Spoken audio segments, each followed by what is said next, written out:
Good morning, Miss Ingram.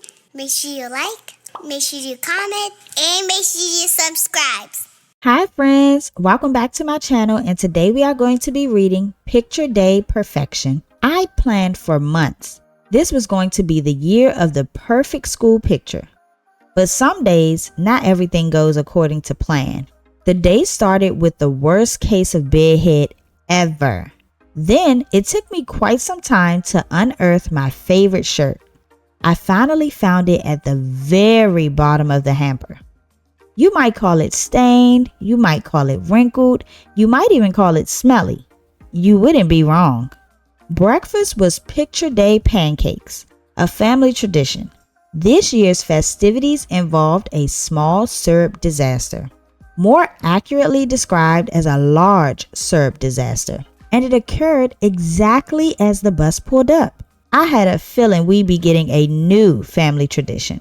On the bus, I got into a small bit of trouble. Make that a large bit of trouble. The bus driver made me sit in the seat right behind him for the rest of the ride. By the time I got into school, my picture day face was fixed in a scowl. In class, Mrs. Smith collected our photo order forms. Do you think my mom checked emerald green for my photo background, or peacock blue, or pizzazzy purple? No. Once again, of all the backgrounds in the world, my mom checked snoring, boring, traditional gray. No one gets traditional gray, except for me. And it just so happens to be the only color in the world that makes my favorite shirt disappear. All but the stains and the wrinkles. After that, the teacher had us all stand up and practice our picture day smiles. Personally, I thought we needed a little something to get us in the picture day mood. Whoops, got myself in trouble again. Luckily, I got to rejoin the class in time for art. Art involved quite a lot of paint, or at least it did for me. Finally, it was time to line up for our photos.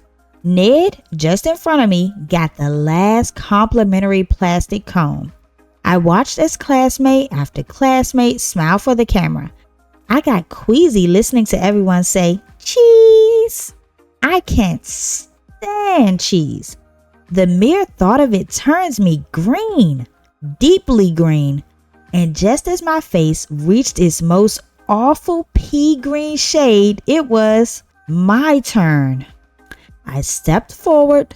I sat down on the stool.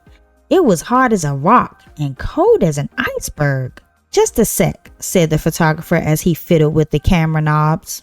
As I sat and waited, everything that had happened rushed through my mind.